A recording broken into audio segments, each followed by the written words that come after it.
Yes, students, as we have already completed the chapter 1, today we will go for revision. So, first of all, see the properties of solids. Solids, common properties already we have discussed. Here we will study the type of solids. There are two types, crystalline and amorphous. Crystalline solids, the regular arrangement, definite shape, fixed arrangement, they are true solids. They have long order arrangement of particles. They are anisotropic, means their physical and properties are different in different directions, and they have sharp melting point, and they undergoes a cleavage when cut. They give a smooth surface. But amorphous, opposite to this, irregular arrangement. They are supercooled liquids. They have short range of order, but they are isotropic. Here it is anisotropic and they are isotropic, means their physical properties are same in all the directions because there is no fixed order, and they melt over a certain range of temperature, not a particular temperature, and they undergoes irregular cleavage when cut, means they give rough surface. Now types of crystalline solids here based on their force of attractions we can divide in the four categories: ionic solids, covalent solid, molecular solid, and metallic solids. Ionic solids, they are made up of ions, positive and negative ions. They have strong electrostatic attractions, high melting points, hard, good conductor of electricity in aqueous and molten conditions. Covalent solids are made up of atoms. They are covalent, very high melting point, very hard, non-conductor like diamond.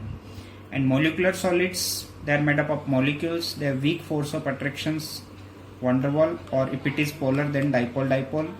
They are low melting points, and they are insulator, non-conductor.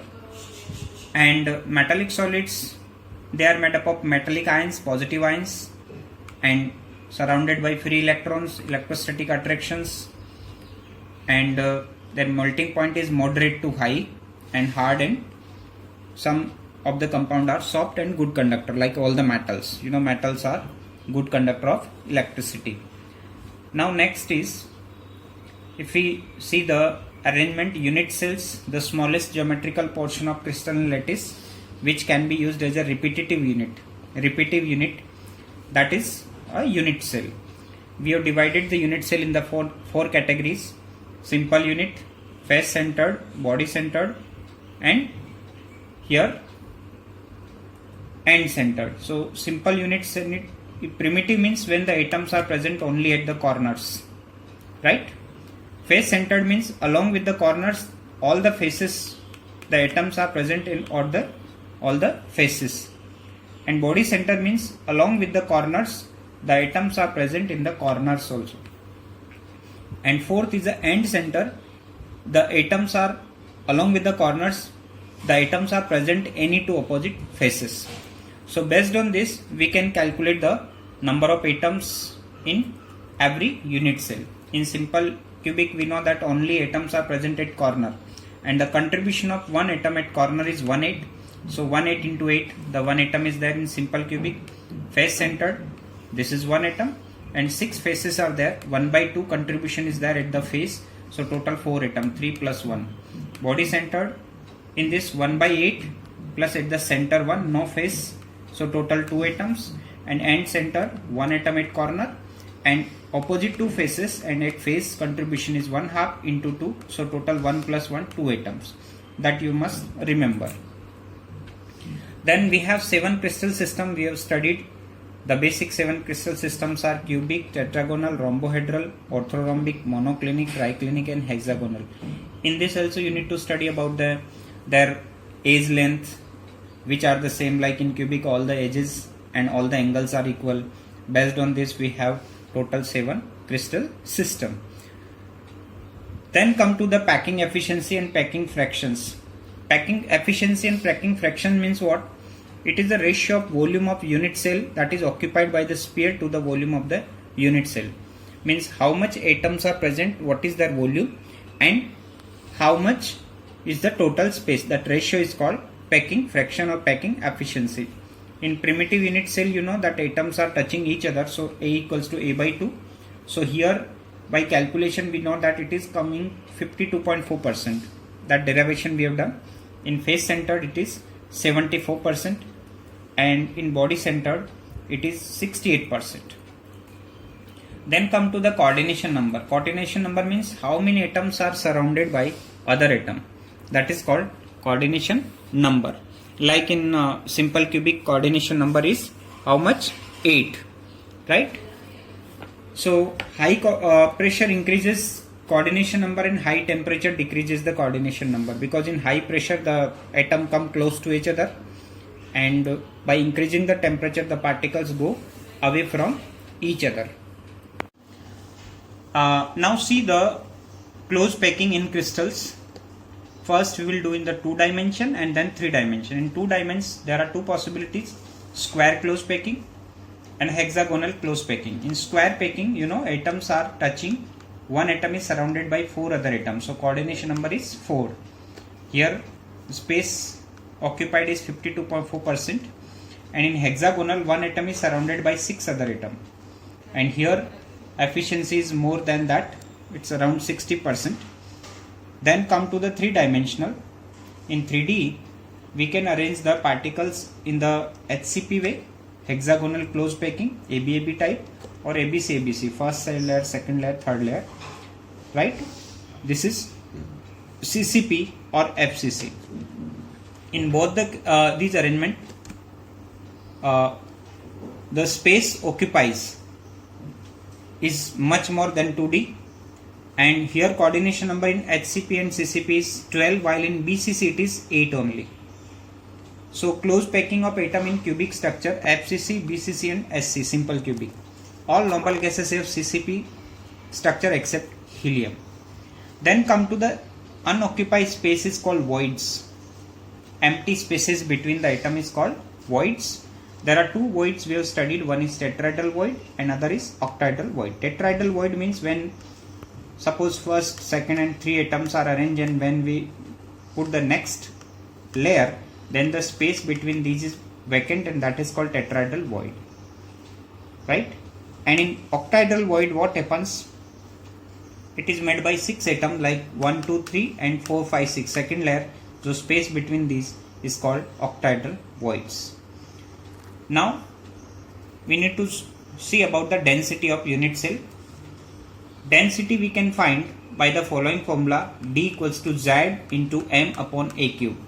Here Z is the number of atoms, like in BCC 2 atom, FCC, and depending on the type of that Z will be determined. M is the molecular mass upon A cube, here side cube, right?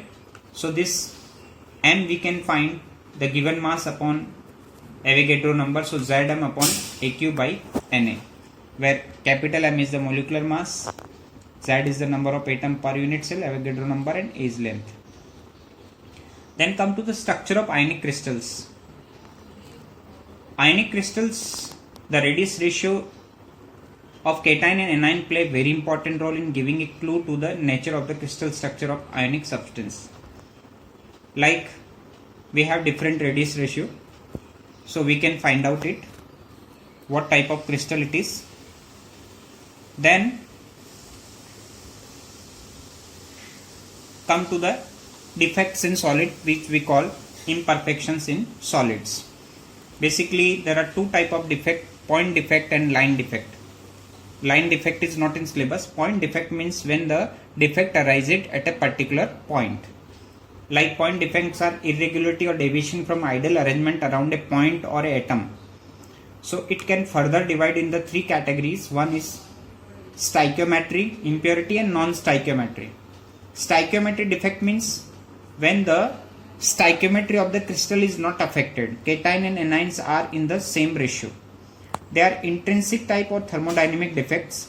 In this type of defects, these are basically arises due to the disturbance in the we can say arrangement of atoms. We can say there are 2 type of this: Frankel and Schottky defect. Frankel defect means missing of ions from their lattice site and occupied the interstitial sites. Means within the sphere only the atoms migrate. So here density do not changes. But in Schottky defect, basically what happens, equal number of cation and anions are missing. So here mass is disappearing, so we can say this type of defect decreases the density. Here no effect, but in Schottky defect density decreases. And this is found in highly ionic compound with high coordination number like sodium chloride, cesium chloride. And this is found in the crystal when the difference in the size of cation and anion is very large. What happens in this type? The cation, which is smaller in size, will migrate to the interstitial sites because it is smaller in size. And silver bromide AgBr shows both type of defect. Then come to the third type of defect, impurity defect. Impurity defect means here some other particles are present in the lattice.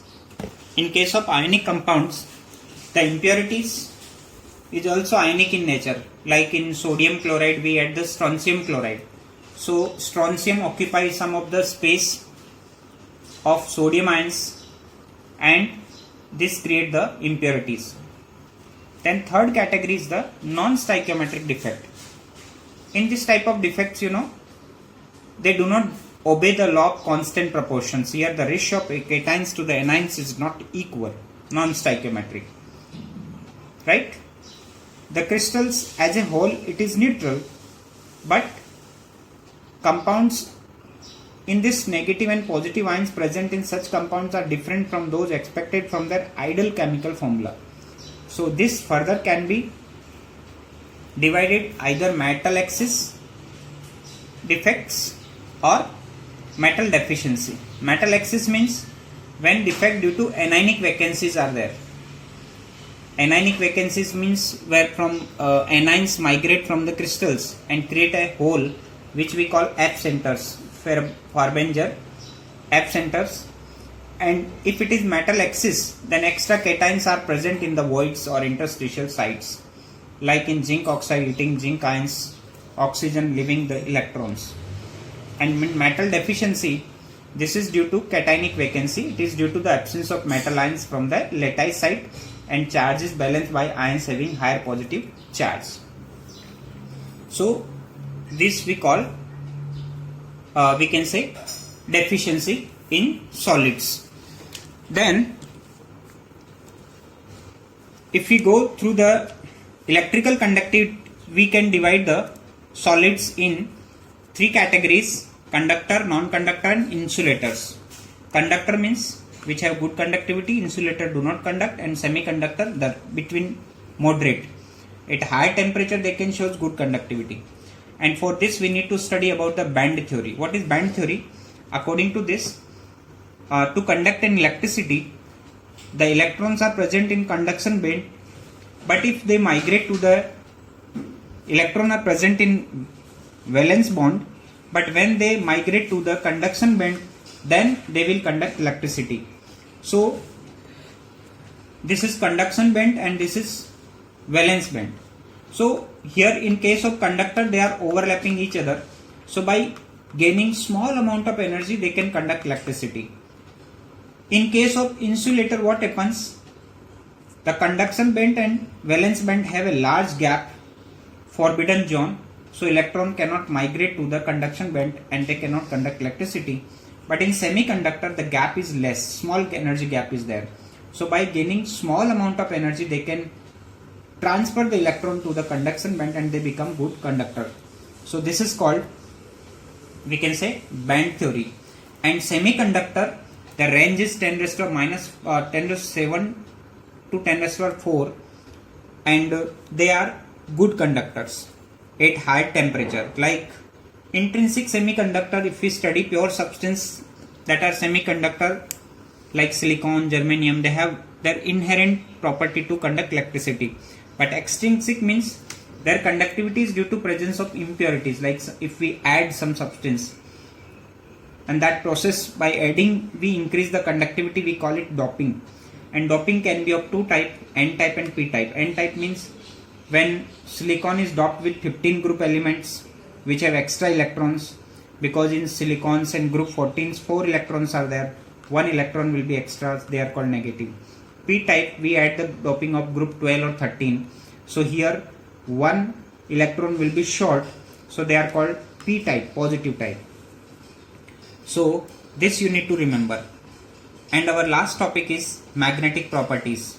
Based on this, we have 4 type of solids: diamagnetic, paramagnetic, ferromagnetic, antiferro and ferrimagnetic.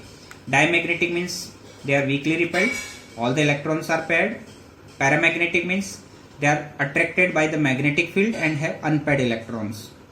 Ferromagnetic means they are highly attracted by magnet, right? And they can be magnetized easily. Antiferromagnet substance have net magnetic moment 0 because they cancel out their magnetic moment. Domains are oppositely arranged.